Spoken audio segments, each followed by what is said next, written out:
المبعوث بالكتاب المبين الفارق بين الهدى والضلال والشك واليقين والصلاة والسلام على حبيبنا وشفيعنا ومولانا محمد سيد المرسلين إمام المهتدين وقائد المجاهدين وعلى آله وأصحابه وأنصاره وجنوده ومن تبعهم بإحسان إلى يوم الدين فيا أيها الحاضرون أوصيكم ونفسي بتقوى الله فقد فاز المتقون اتقوا الله حق تقاته ولا تموتن إلا وأنتم مسلمون.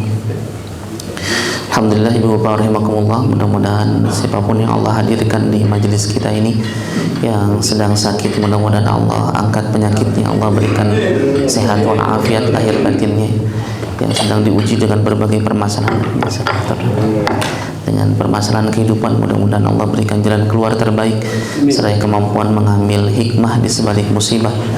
Dan kabar gembiranya dari Nabi sallallahu alaihi wasallam, Nabi mengatakan idza ahabballahu 'abdan ibtalahu. Di antara indikator kecintaan Allah kepada seorang hamba, Allah akan menguji hamba tersebut. Jadi kalau kita sedang berada dalam pusaran ujian, kesulitan yang menyesakkan dada kita, membuat air mata kita tumpah karenanya, di antara kompensasi untuk melegakan hati kita adalah keyakinan bahwa sebagaimana kata Nabi SAW, kita sedang berada atau dalam nuansa atau berada dalam kecintaan Allah Subhanahu wa Ta'ala. Ibu bapak rahimakumullah, bahasan kita di pagi hari ini terkait dengan mengambil inspirasi dari surah Thaha ayat 128, di mana Allah Subhanahu wa taala mengatakan a'udzubillahi minasyaitonir rajim wa man a'rada 'an dzikri fa inna lahu ma'isyatan dhanka wa nahsyuruhu yaumal qiyamati a'ma. Kata Allah, barang siapa yang a'rada 'an dzikri, yang berpaling, yang meninggalkan, yang tidak mau tahu, yang berbalik arah an dzikri, an dzikri itu kalimat dzikri bisa jadi merujuk kepada Al-Quran, bisa juga merujuk kepada peringatan dari Allah Subhanahu wa Ta'ala atas aturan-aturannya.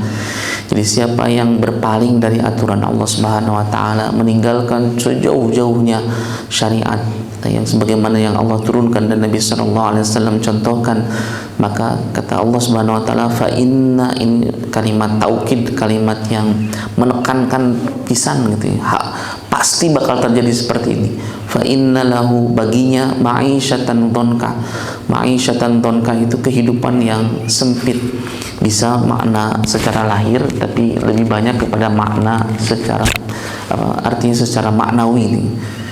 Kehidupan yang sempit bisa jadi secara materi berlimpah, tetapi ada kegersangan secara rohani, ada kegelisahan yang tak pernah selesai, ada rasa takut, rasa kecemasan yang tak pernah selesai. Ini berpindah dari satu kekhawatiran ke kekhawatiran yang lainnya terus begitu, dan dia kemudian merasakan dunia sempit, merasa sesak dadanya. Wa nahsyuruhu, itu di dunia, wa nahsyuruhu, dan kami akan bangkitkan dia yaumal qiyamah, di hari kiamat nanti, a'ma, dalam keadaan buta. Nauzubillahi min dzalik. Kita pertama kali bakal ke akhiratnya dalam keadaan buta. Jangankan ke akhirat Pak, kalau kita berkunjung atau pelesir ke daerah atau ke luar negeri yang kita tidak pernah tahu bagaimana situasi dan kondisinya, kemudian kita dalam keadaan buta, itu bertambah-tambah. Udah kita nggak tahu lingkungannya, kemudian kita tidak bisa memahami situasi dan kondisinya karena kita buta. Nah, itulah kemudian disimpulkan dalam tema ini, kalau hati kosong dari iman, maka dunia itu terasa sempit, terasa sempit. Dan ibu bapak rahimakumullah, ini sebuah pertanyaan reflektif lah gitu ya, renungan untuk kita bertanya kepada diri kita, kepada hati nurani kita terkait dengan iman kita, bagaimana iman kita pagi hari ini. Kalau kita bercermin, dan itu cermin itu bisa menggambarkan tidak hanya rupa fisik kita, tapi juga bagaimana fisik atau bentukan dari iman kita.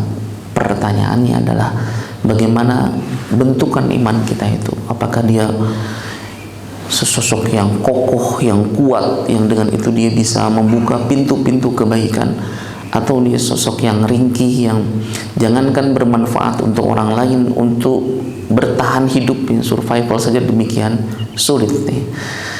Barangkali ada jenak-jenak waktu dalam kehidupan kita di mana kita merasa sangat dekat dengan Allah Subhanahu wa taala, sangat mudah mencucurkan air mata, sangat mudah untuk melakukan kebaikan-kebaikan. Ada saat-saatnya di mana kita memiliki suasana rohani seperti itu. Ya, mudah sekali tersentuh dengan nasihat, mudah sekali tersentuh dengan ayat Al-Qur'an. Ada momen-momennya. Ya. Seperti di sepertiga atau di 10 hari terakhir bulan Ramadan, yang di Asyur Awakhir, di mana kita mengkhususkan diri untuk yang i'tikaf, tidak lagi memikirkan urusan-urusan pekerjaan, urusan-urusan yang lainnya, fokus hanya untuk beribadah. Dalam 10 hari terakhir itu biasanya hati yang awalnya keras, sulit untuk menerima nasihat, tiba-tiba menjadi lembut, dan ini adalah nikmat dari Allah Subhanahu wa taala. Allah berikan kepada kita kelembutan hati untuk meresapkan setiap nasihat-nasihat, entah itu nasihat yang berupa ayat-ayat Al-Qur'an ataupun nasihat-nasihat dalam konteks alam semesta, yang bisa berarti informasi kematian dari saudara, dari kerabat, dari tetangga dan lain sebagainya, yang kemudian menyentakkan kesadaran kita bahwa suatu saat kita pun akan bernasib seperti itu. Tinggal hakikatnya kan menunggu giliran, ya. Menunggu giliran. Bapak rahimakumullah, pertanyaan bagaimana kondisi iman kita hari ini mudah-mudahan menggesa kita atau memaksa kita untuk mulai berbenah, mulai beberes nanti. Apalagi di usia yang sudah tidak muda lagi. Dalam Al-Qur'an itu ada istilah 40 tahun. Falamma balaghu sa'ya falamma balaghu arba'ina sanatan, sampai dia berusia 40 tahun. Jadi kalau kata ulama, usia 40 tahun itu usia penentuan lah, gitu ya. Penentuan, karena setelah itu puncak seseorang itu mulai melandai, mulai ada isyarat atau panggilan dari langit. Sebentar lagi, atau waktu berpulang sebentar lagi. Ibarat kita mau masuk naik pesawat, Pak, di usia 40 tahun ke atas itu udah boarding lah gitu. Tinggal nunggu waktunya. Mudah-mudahan Bapak Ibu rahimakumullah, Allah senantiasa menguatkan tekad kita, memberikan kepada kita nikmat taat, nikmat istiqomah dalam ketaatan, sehingga kita bisa mengakhiri lembar hidup kita dalam keadaan husnul khatimah.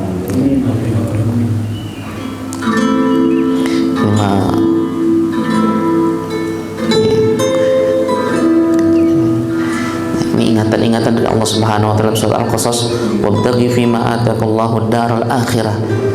Prioritas kita dalam bagaimana mencari kebahagiaan di negeri abadi nanti, di darul akhirat.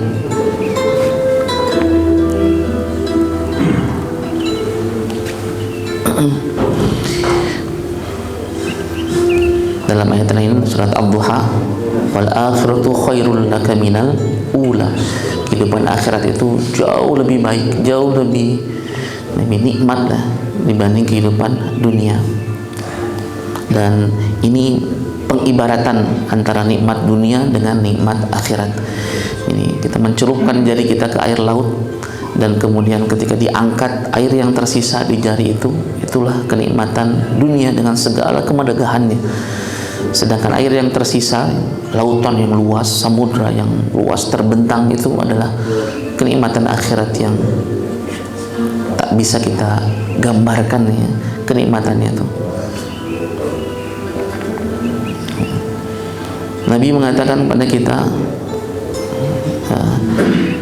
kun fid dunya ka'annaka gharibun, seperti orang asing. Jadilah di dunia ini seperti orang asing, orang perantau, ya, pengembara yang berteduh di bawah pohon sejenak, istirahat untuk kemudian bersiap melanjutkan perjalanan kembali. Istirahat di pohon yang sejuk, itulah kemudian disebut dunia. Kita mengawali perjalanan kita dengan kelahiran, dan sejatinya setiap tarikan nafas kita adalah jalan menuju titik akhir dari perjalanan kehidupan kita di dunia. Ibu bapak rahimakumullah, Ini yang terkadang banyak tidak orang menyadari, bahwa kita mengumpulkan dunia sejatinya untuk kita tinggalkan ya. Dan terkadang amal akhirat tidak terlalu kita sukai, padahal sejatinya itu yang akan kita datangi, suka ataupun tidak, pasti akan kita datangi.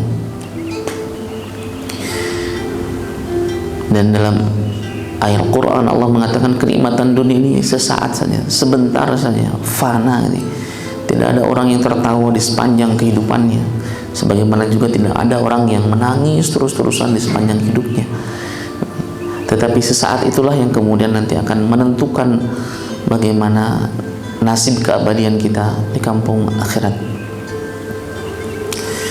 Ad-dunya mazra'atul akhirah. Dunia ini tempat menanam, memelihara. Kalau petani itu Pak, memelihara, menanam, memelihara dari hama, dari segalanya, untuk kemudian nanti dipanennya itu di akhirat. Jadi digambarkan betapapun beratnya penderitaan, itu pasti ada akhirnya. Betapapun nikmatnya kesenangan, pasti ada akhirnya. Nama juga dunia, Pak.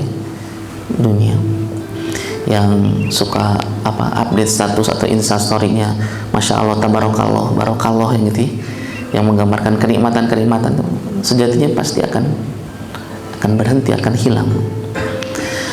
Dan ini digambarkan oleh Nabi SAW terkait dengan keutamaan takut kepada Allah Subhanahu Wa Taala.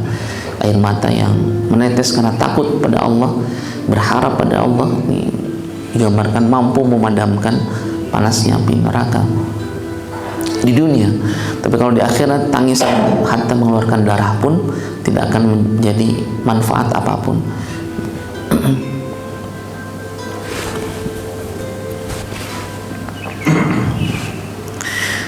Dan Allah Subhanahu Wa Taala mengingatkan pada kita dalam surah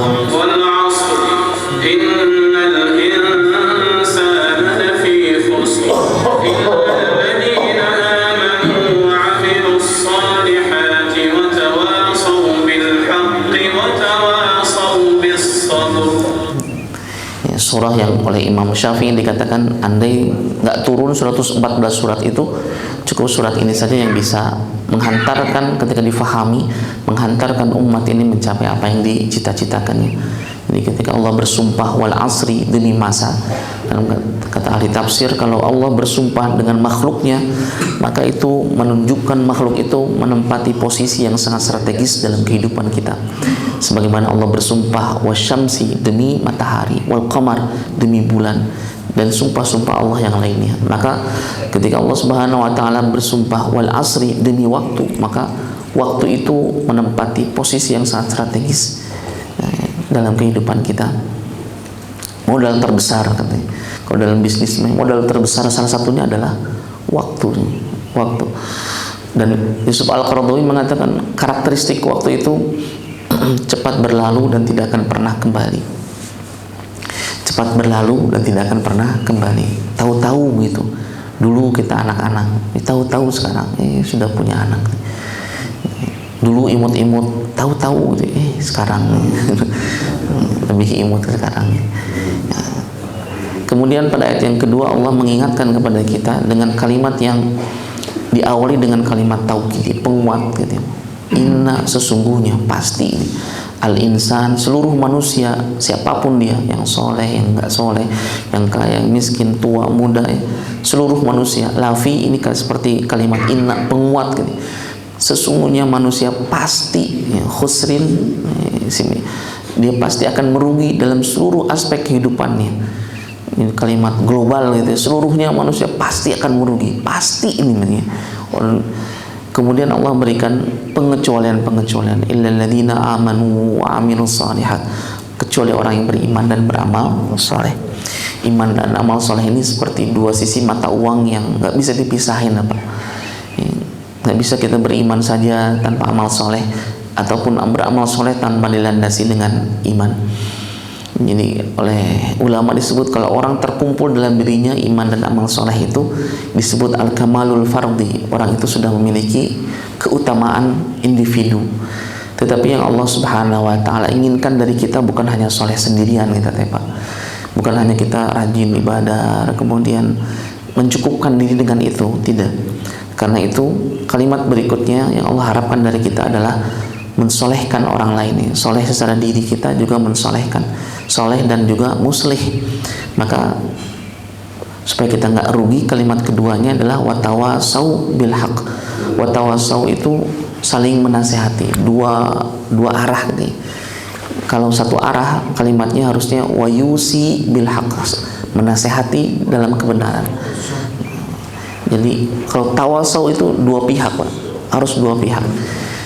Karena biasanya atau pada umumnya kan yang bicara ini tidak lebih baik dari yang sedang mendengarkan nih.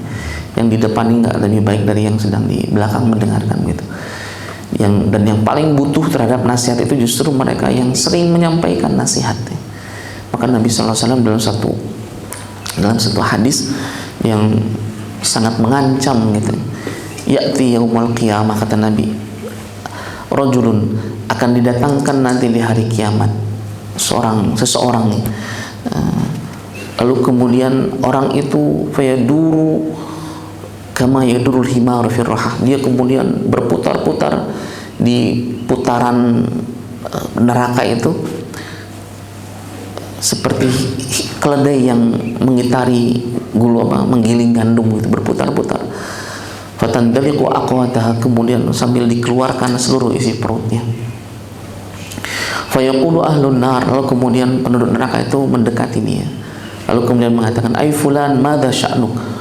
Hai fulan, apa yang terjadi pada dirimu? Jadi mereka terheran-heran dengan orang ini, dikeluarkan seluruh isi perutnya, kemudian berputar-putar di neraka itu seperti keledai berputar dalam penggilingan gandum. Atamuruna bil ma'ruf wa tanhauna 'anil munkar, bukankah engkau di dunia dulu yang mengajak kami kepada kebaikan, mencegah kami dari kemunkaran? Kenapa kita jadi satu circle di sini gitu? Kenapa jadi satu lingkungan di sini? Lalu kemudian orang ini mengatakan, benar. Atamuruna bil ma'ruf wala atihi, aku menyuruh kalian untuk melakukan hal yang ma'ruf wala atihi, tapi aku nggak melakukannya. Aku melarang kalian dari kegiatan atau perlakuan munkar, tapi aku sendiri yang melakukannya. Nauzubillahi min dzalik. Maka setelah saling menasihati dalam kebenaran, yang paling kita perlukan dalam aktivitas itu adalah saling menguatkan terkait dengan kesabaran. Karena Bapak Ibu rahimakumullah, mengingatkan orang itu kan, subhanallah nih, effortnya luar biasa. Maka kita butuh stok kesabaran yang berlimpah nih. Karena jarang sekali ada orang yang diingatkan langsung kembali, diingatkan sekali lalu kemudian memperbaiki, jarang nih. Jarang. Kalau kita bercermin kepada sunnatun Nabi Nuh alaihissalam, yang beliau mengajak kaumnya dalam surat Nuh itu tidak kurang dari 950 tahun nih. Setiap malam, setiap siang gitu, terus menerus mengajak, dan hanya segelintir orang yang mau ikut kepada ajakannya. Maka ini dibutuhkan kesabaran, dan aktivitas inilah beriman, beramal soleh, berputar dalam lingkaran-lingkaran kebaikan, dan juga saling menguatkan terkait dengan kesabaran yang akan menyelamatkan kita dari segala jenis atau segala bentuk kerugian dunia maupun kerugian akhirat.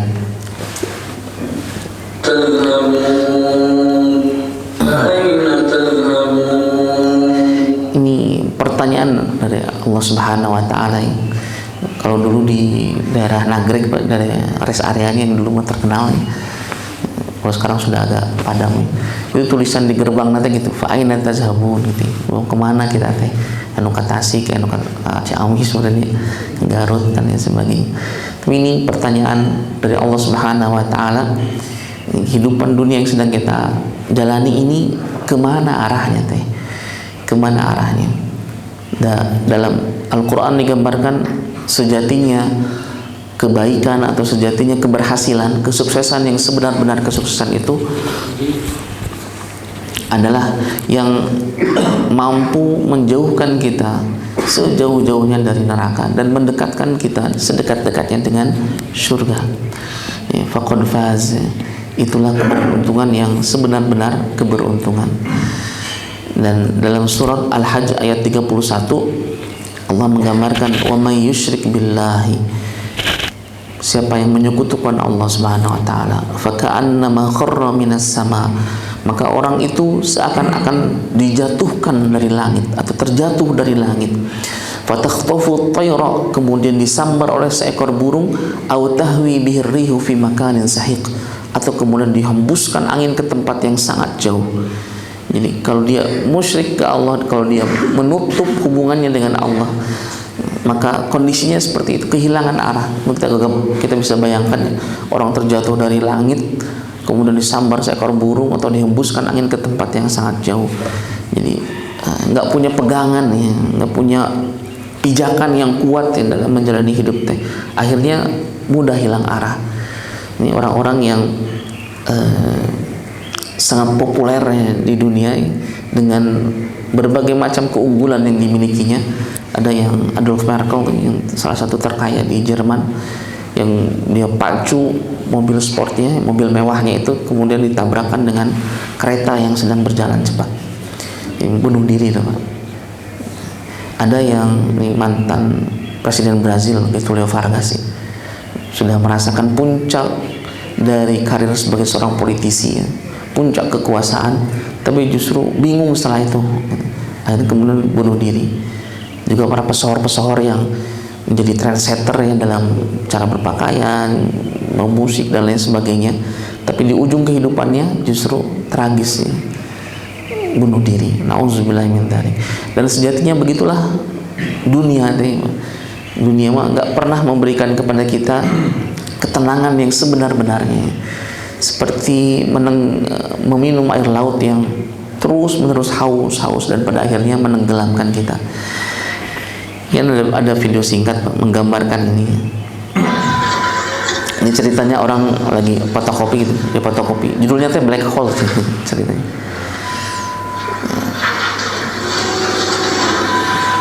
Kemudian mendapatkan keanehan ketika menyimpan gelasnya, masuk gelasnya tadi Pak, gitu.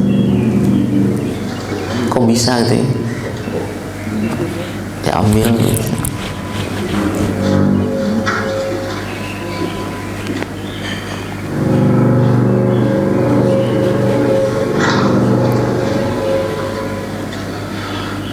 Kayak bisa nembus gitu ya. Lalu kemudian dia coba ke hal-hal yang ya masih ringan-ringan lah gitu. Ada tempat makanan, coba ya.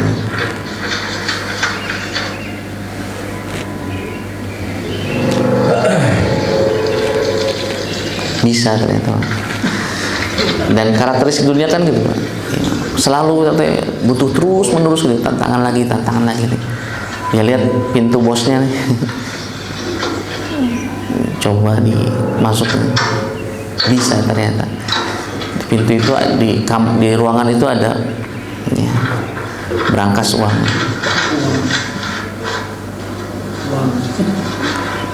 Coba. Kalau saja dia berhenti pada 2 atau 3 kali aksi ini selamat, tapi kan nggak begitu cara mainnya dunia maya, terus gitu. Dia ngumpulin semuanya dan tidak pernah merasa cukup. Masuk pas masuk, alah ininya nggak bisa balik loh Pak. Terkunci. Dan Allah Subhanahu wa taala lewat lisan Nabi-Nya sallallahu alaihi wasallam, kata Nabi kita, tidak akan, kalau anak Adam itu mendapati satu lembah penuh dengan emas, maka dia akan mencari lembah emas yang kedua gitu. Jadi kasih lembah emas pertama, dia cari lembah emas yang kedua. Kata Nabi, tidak akan pernah puas anak Adam itu dengan dunia kecuali mulutnya sudah disumpal dengan tanah. Maksudnya kalau sudah meninggal baru selesai nih. Karena daya tariknya tuh luar biasa nih. Selalu merasakan kehausan yang sangat nih. Karena itu kita butuh untuk meluruskan kembali motivasi kita. Reality is our souls they feed off of something immaterial. It breaks you down. It leaves you weak. Because this life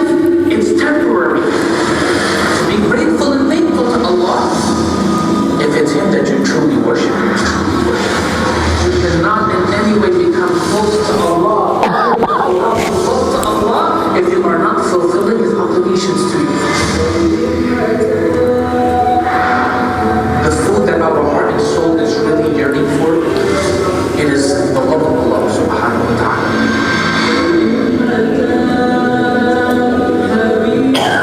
If your hope, if your ambition, if your aim, if your aspiration, if your number one goal is Allah subhanahu wa ta'ala, then alhamdulillah, you've struck the jackpot.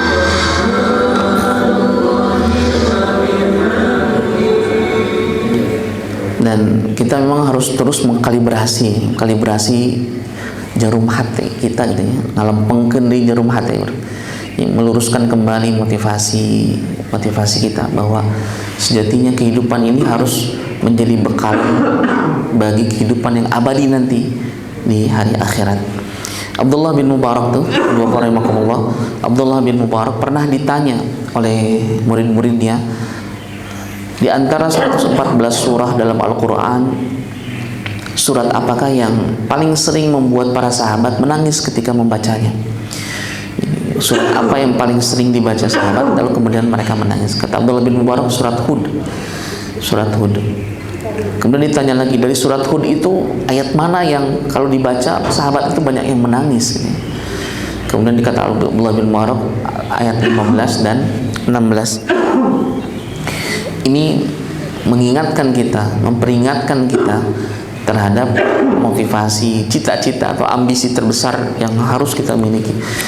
Kata Allah Subhanahu wa taala, "Man kana yuridul hayatad dunya wa zinatuha." Siapa yang cita-cita terbesarnya, ambisi terbesarnya adalah kehidupan dunia dan seluruh perhiasannya, nuwaffi ilaihim a'malahum fiha, maka kami akan berikan kepada mereka balasan atas pekerjaan mereka. Mereka kadang meniatkan ibadah itu untuk mencari dunia gitu. Meniatkan nih, bukan untuk Allah lagi tapi untuk dunia. Nawaitu sholat duha untuk karir atau rezeki banyak misalnya. Nawaitu sholat tahajud lil punah hutang misalnya. Nawaitu lain yang kemudian kita arahkan untuk mendapatkan kehidupan dunia. Ini meniatkan, Pak. Kalau kita berdoa untuk dunia ya boleh-boleh saja, kalau berdoa gitu. Bahkan kata Nabi, harta yang paling manfaat itu justru di tangan orang yang soleh.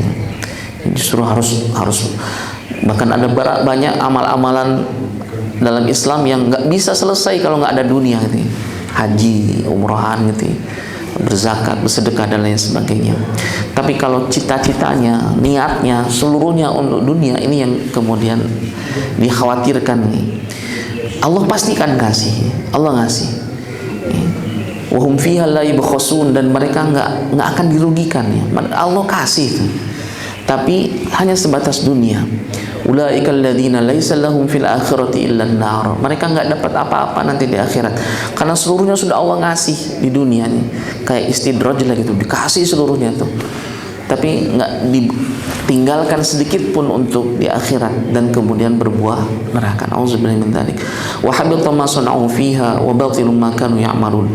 Dan lenyaplah di akhirat itu apa yang telah mereka usahakan di dunia dan sia-sia apa yang telah mereka kerjakan. Auzubillahi min dzalik.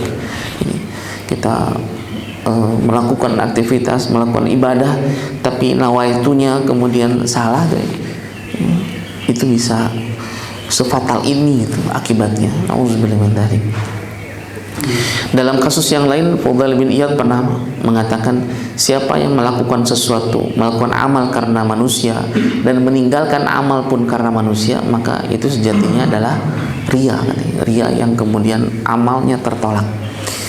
Mau sholat tahajud misalnya, tiba-tiba dengan konteks sholat tahajud, sholat duha misalnya, mau sholat duha ke masjid, di belakang ibu-ibu nih, nggak tahu ya, begitu Allahu Akbar kedengeran suara ibu, dalam hati kita, aduh ya Allah gimana nih, ibu-ibu pada merhatiin kita sholat duha nih gitu. Mana yang lain pada nggak sholat duha gitu, kita sholat duha, khawatir muncul riya gitu, lanjutin atau jangan gitu. Kemudian kalau kita mau sedekah misalnya, kita mau pas ngeluarin uang, ada tetangga yang lihat misalnya, aduh ini terusin jangan gitu. Kata Fudail bin Iyad, lanjutkan amal-amal kita dan lawan bisikan dalam hati kita. Jadi sholat duha lanjutin, bisikan dalam hatinya dilawan. Sedekahnya lanjutin, bisikan dalam hatinya dilawan. Karena meninggalkan atau melakukan sesuatu konteksnya karena makhluk, maka itu tertolak ya. Di antara syarat diterimanya amal ibadah itu kan dua, Pak. Ikhlasun niyah, niatnya hanya untuk Allah. Wa ittiba'us sunnah, dan kemudian mencontoh Nabi sallallahu alaihi wasallam. Ini barusan kita sholat subuh jamaah, badan segar sekali. Ini sayang kalau 2 rakaat mah, apalagi sambil kita peregangan gitu. Nambahin lagi lah, nambahin 3 rakaat lagi gitu. Boleh, Pak? Nggak bisa, Pak. Nggak bisa. Sudah ada aturan-aturannya. Jangankan gitu, Pak, di dunia aja kayak aturan upacara bendera aja kan ada prosedurnya gitu. Nggak boleh orang seenaknya. Ini mentang-mentang yang jadi pengibar bendera anak-anak Gen Z yang milenial, lalu hormatnya jadi beda, jalannya jadi beda, aturannya jadi beda, pakai musik yang hip hop lah gitu, yang supaya enakan jalannya teh. Nggak bisa, nggak bisa. Ada aturannya, nggak boleh gitu. Apalagi akhirat. Bismillahirrahmanirrahim. Dalam satu hadis Nabi sallallahu alaihi wasallam beliau menyampaikan, man kanatid dunya hammahu, siapa yang cita-citanya, tujuan hidupnya adalah dunia, dia bangun tidur sampai tidur kembali adalah dunia, dalam kesendirian maupun ramainya, gerak dan diamnya, seluruhnya adalah dunia, yang difikirkannya, yang dirasakannya, bahagia sedihnya adalah karena dunia, yang dia bersemangat dan tidak hanya karena mendapatkan dunia, bahagia enggaknya karena dunia, maka kata Nabi SAW, farqallahu alaihi amrah, Allah akan cerai beraikan urusannya. Gak pernah selesai itu, Pak, urusannya. Baru selesai ini ada lagi terus ya gitu. Kayak kita kalau nunda sholat tuh, Pak, ini kerjaan kagok ya, itu kerjaannya nggak selesai, sholatnya jadi lambat ya. Farqallahu alaihi amrah, Allah cerai beraikan tuh urusannya. Jadi di media sosial tuh ada cerita dokter spesialis, Pak, di Amerika. Dia ini mau ujian nih, ujiannya tuh jam 1 pas hari Jumat. Kebetulan dia juga sebagai khotib. Jadi dia ngomong ke profesornya, ini saya muslim, saya ini hari Jumat, saya juga ngisi di masjid ini, saya minta waktu kalau bisa diundur lah gitu, 1 jam atau berapa menit lah gitu, ada minta kebijakan. Tapi kata profesornya enggak gitu, enggak bisa, ujian kapanpun kamu datang waktunya sampai seperti itulah, tetap gitu. Nah, akhirnya bingung dia tuh, ini kalau saya nggak ikut Jumatan nanti siapa yang gantiin gitu. Akhirnya kemudian Bismillah dia tinggalin ujiannya itu, dia lari ke cukup jauh ya, mengebut gitu. Kemudian setelah Jumatan salam langsung dia balik lagi, dan waktunya tinggal 10 atau 5 menit lagi gitu. Dan profesornya ketika dia datang sangat terlambat, diingatkan nih sebentar lagi waktunya selesai, saya nggak kasih kompensasi gitu. Nah, kemudian dia ngerjakan gitu. Lihat nomor 1, ini soalnya banyak, Pak. Nomor 1 jawabannya C kata dia. Nomor 2 dilihat lagi, oh C lagi. 3 C lagi. Akhirnya karena waktunya mepet, dia nggak mikir panjang, seluruhnya kemudian dia kasih C gitu. Seluruh soal itu ya, jawabannya itu dikasih C, selesai. Minggu berikutnya si profesornya datang, lalu kemudian memberikan hasil ujiannya yang itu nilainya A, Pak. Kata profesornya, kami ini sedang buat semacam eksperimen lah gitu. Kalau dalam ujian jawabannya sama dari nomor 1 sampai nomor 50 gitu ya, sama C misalnya, apa mahasiswa bakal berpikir, oh ini kayaknya nggak mungkin deh gitu ya, pasti ada kesalahan dan lain sebagainya gitu. Dan itu tidak akan diulang kembali kan model soal yang seperti ini gitu. Maksudnya kalau kita benar untuk Allah gitu, biasanya ada aja jalan-jalannya tuh, Pak. Wa ja'ala faqrahu baina 'ainaihi, dan Allah jadikan kefakiran di pelupuk matanya. Jadi dia ngerasa kurang terus, Pak. Kurang terus. Ya kayak tadi di film tadi, kurang terus. Padahal kalau udah 2-3 gepok aja gitu ya, atau ngambilnya nggak langsung gitu ya, hari ini segepok 2 gepok gitu, berarti nggak akan kejadian kayak tadi itu. Tapi kan bukan gitu cara main dengan dunia, Bapak. Ya, selalu aja gitu. Kayak orang terlibat judul itu, Pak. Itu kan nggak pernah puas gitu ya. Orang dikasih menang 5 juta, dia habis sampai 100 juta, terus aja gitu. Temannya istri itu ada yang sampai dia harta warisan orang tuanya dijualkan Pak, mobilnya, motornya gitu, sampai akhirnya rumah tangganya kan jadi hancur gitu. Merasakan kehausan yang nggak pernah selesai itu. Walam ya'ti minad dunya ila ma kutiba lahu, dan tidak akan mendapatkan dunia kecuali yang sudah Allah tentukan untuknya. Wa man kanatil akhiratu niyatahu, siapa yang niatnya, cita-citanya untuk kehidupan akhiratnya, maka kata Allah, jama'allahu amru, Allah himpunkan urusannya, Allah beresin lah urusannya itu. Kayak tadi yang dokter itu, Allah bereskan urusannya. Wa ja'ala ghinahu fi qalbih, Allah berikan kecukupan dalam hatinya. Dapat uang 10 juta, alhamdulillah, sujud syukur. Karena ada orang Pak yang dapat 100 juta tapi masih aduh gitu ya, karena hutangnya 2M misalnya itu ya, lebih besar lagi. Wa atathu dunya wa hiya raghimah, dan dunia akan datang dalam keadaan merunduk. Maksudnya Allah kasih tuh dunia teh gitu.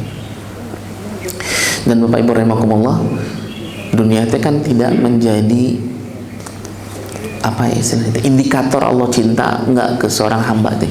Allah cinta atau murka ke orang hamba. Banyaknya dunia bukan berarti indikator Allah cinta kepada hamba itu. Sebagaimana enggak ada dunia bukan berarti Allah benci ke orang itu. Di surat Shad itu ada 2 orang nabi lah, dengan kondisi yang sangat berbeda. Satu kayak Nabi Sulaiman, satu Nabi Ayub alaihissalam. Satu dikasih dunia yang luar biasa, yang satu dikasih ujian yang luar biasa. Dua-duanya ini kata Allah Subhanahu wa taala dalam surat Shad itu disebutkan dengan kalimat yang sama, ni'mal abdu innahu awwab. Mereka sebaik-baik hamba dan mereka kembali kepada kami, senantiasa kembali kepada kami. Jadi bukan masalah banyak sedikitnya dunia, tapi bagaimana respon kita memaknai dunia yang Allah berikan. Dalam Wirdul Latif itu yang zikir dari Habib Ali Al-Haddad itu, Masya Allah kana wa ma lam yasha' lam yakun, ungkapan itu. Masya Allah kana, apapun yang Allah inginkan pasti terjadi, apapun yang Allah kehendaki pasti terjadi. Wa ma lam yasha' lam yakun, tapi kalau Allah nggak kehendaki nggak bakalan kejadian tuh. Tapi bukan berarti membuat kita jadi ya udahlah gimana Allah aja gitu. Jadi nggak ada usaha, nggak ada ikhtiar, bukan begitu juga. Kata Mutawalli Asy'arawi, al-jawarih ta'mal wal qulubu tatawakkal. Jadi badan ini ikhtiar maksimal, waktu, tenaga, pikiran ikhtiar maksimal. Hati wal qulubu tatawakkal, hati serahin kepada Allah Subhanahu wa taala. Di antara para pencari dunia nih Allah berikan kesedihan. Kata Nabi sallallahu alaihi wasallam, muhibbud dunya la yanfakku min thalathin. Kalau orang para pecinta dunia itu nggak pernah lepas dari 3 hal ini. Pertama, hamun lazimun, kesedihan yang terus-menerus, gelisah yang terus-menerus. Kayak tadi tuh, harusnya udah dapat selesai lah gitu ya. Ini terus-menerus gitu ya. Wa ta'abun daimun, kecapekan, keletihan yang berkelanjutan karena nggak pernah merasa selesai itu. Terus lagi. Capek Pak hidup kita tuh. Dan yang terakhir, wa hasratun la tanqadi, dan kerugian yang tidak pernah berhenti. Tapi sekali lagi, warahmatullahi, bukan berarti kita kita mengebutuh dunia, nggak begitu. Tapi sebagaimana doa para sahabat radhiyallahu anhum, Allahumma ja'alid dunya fi aidina wa la taj'alid dunya fi qulubina. Ya, cukup ya Allah dunia itu dalam genggaman saja, jangan masuk ke dalam hati. Sudah masuk dalam hati itu berat Pak. Kekuasaan kalau sudah masuk dalam hati itu berat ini. Dan terakhir, Bapak rahimakumullah, sejatinya kenikmatan itu kata ulama, sungguh kasihan mereka yang cinta dunia, padahal dunia itu akan ditinggalkan.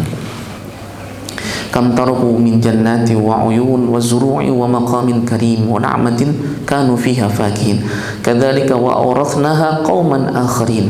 Kata Allah, betapa banyak kenikmatan-kenikmatan, istana-istana, mata air, kebun-kebun, kesenangan-kesenangan yang mereka tinggalkan, dan kemudian akan menjadi warisan bagi generasi selanjutnya setelah mereka itu. Betapa banyak itu.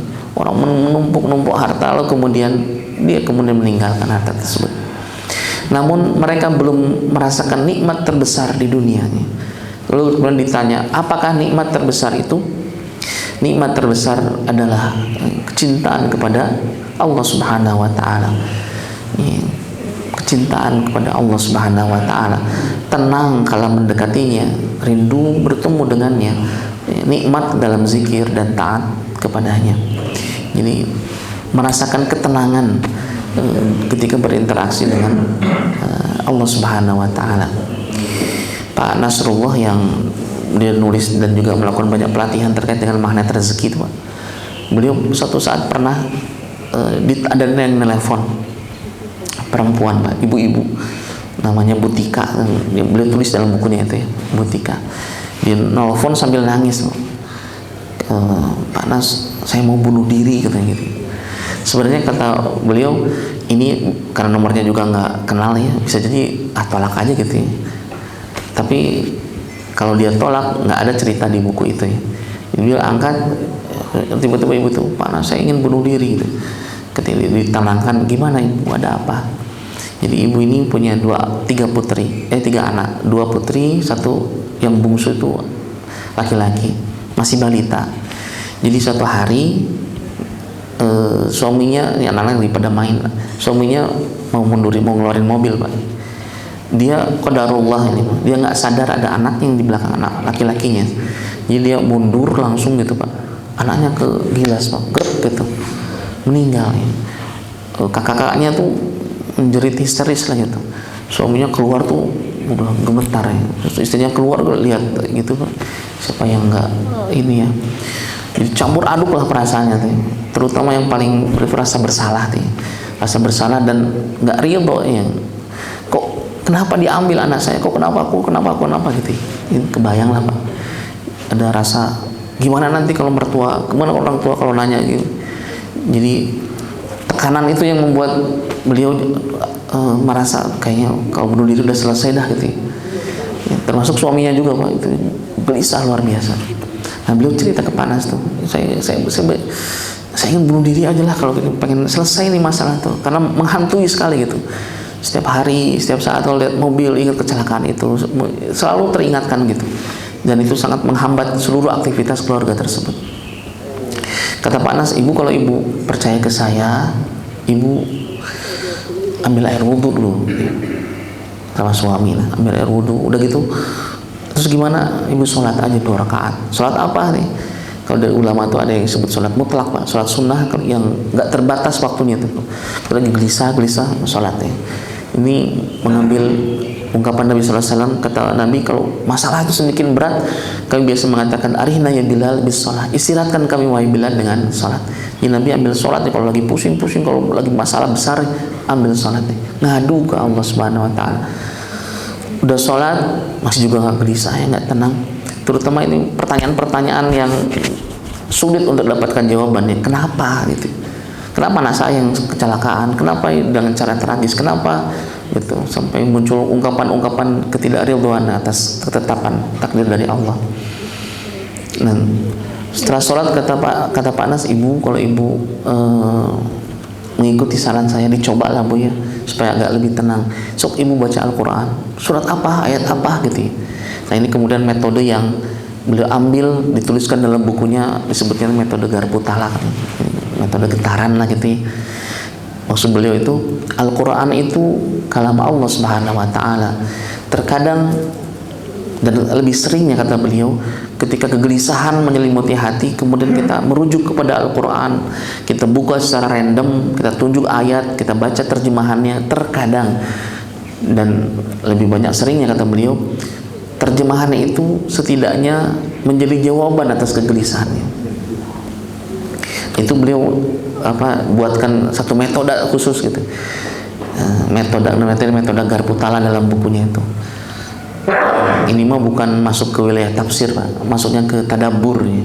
Tadabbur itu bagaimana satu ayat, seperti kita berinteraksi dengan ayat itu, kita mengkoneksikan ayat itu dengan apa yang sedang kita alami. Tidak lama ibu itu kemudian berterima kasih dan mengatakan saya jauh lebih tenang. Ya, kata Pak Anas, apa yang ibu baca? Dia baca surat Al-Kahfi, Pak, ayat 4 sampai ayat 7. Konteksnya mah bukan tentang apa yang dirasakan si ibu, nah, konteksnya berbeda, Pak. Tapi yang dirasakan oleh si ibu itu ini relate sekali dengan yang sedang saya alami. Jadi ayat 4-nya itu wa yunzirul ladzina qaumul ladzina apa? Dan mereka memperingatkan bahwa Allah itu mengambil anak ini. Ini konteksnya mah ditujukan pada orang kafir, Pak. Tapi kita keluar dari konteks tafsir dan terjemah itu. Si ibu ini merasakan, ini kenapa ya Allah, anak saya tuh begini, anak saya tuh yang ini paling bungsu laki-laki atau paling dicinta gitu. Ketika baca Allah yang mengambil anak nih, jadi seakan-akan dia teh Allah teh ngomong ke dirinya gitu. Kami yang ngasih anak, kami juga yang ngambil anak gitu. Muncul tumbuh sebuah kesadaran. Kalimat berikutnya ada ungkapan dalam ayat itu, dan tidaklah pantas nih ungkapan-ungkapan kotor, kalimat-kalimat kotor itu keluar dari lisanmu. Jadi kayak nyambung gitu, udah diingatkan Allah teh yang ngambil anak, kemudian nggak usah dengan kalimat-kalimat kotor gitu. Lalu kemudian kalimat ayat 6-nya tuh ada ungkapan bersedih hati, bener pisan kerasa betul. Dan ayat yang ke-7 nih ada ungkapan ahsan wa amala, dan itu sebagian ujian untuk melihat siapa yang terbaik amal-amalnya. Jadi 4 ayat itu seakan-akan ngasih jawaban tuntas atas kegelisahan yang dirasakan selama ini. Jadi dia mengingatkan, oh ini bener Allah nih ngambil nih, ini saya ungkapan saya teh nggak ridho nih gitu. Kemudian saya juga bersedih hati. Lalu kemudian ini teh hikmahnya supaya Allah pengen tahu siapa yang terbaik amal-amalnya itu. Sekali ini mah metode, Pak, metode ya, dicoba bisa boleh, tapi tidak untuk dimasukkan ke kaidah tafsir, karena nggak ada ceritanya tafsir seperti itu. Tafsir mah sudah ada kaidah-kaidahnya, Pak, sudah kaidahnya. Itu yang kemudian membuat beliau jadi tenang, dan mudah-mudahan Allah pun memberikan kepada kita ketenangan yang seperti itu, kebahagiaan, kenikmatan dalam ibadah-ibadah kita. Itu saja barangkali Pak Ibu yang bisa disampaikan, lebih dan kurangnya mohon maaf. Saling doakan ya Pak, mudah-mudahan Allah berikan kekuatan, kesabaran, keistiqomahan pada kita, fisik yang sehat ya, rezeki yang berkah, amal urusan-urusan yang Allah berikan kemudahan-kemudahan sehingga kita bisa berbekal dengan bekalan terbaik untuk kehidupan abadi kita di kampung akhirat. Itu saja barangkali. Sekali lagi syukur jazakumullah, mohon maaf atas segala kekurangan. Hadanallahu yakum ajma'in. Subhanakallahumma bihamdik asyhadu an la ilaha illa anta astaghfiruka wa atubu ilaik. Assalamualaikum warahmatullahi wabarakatuh.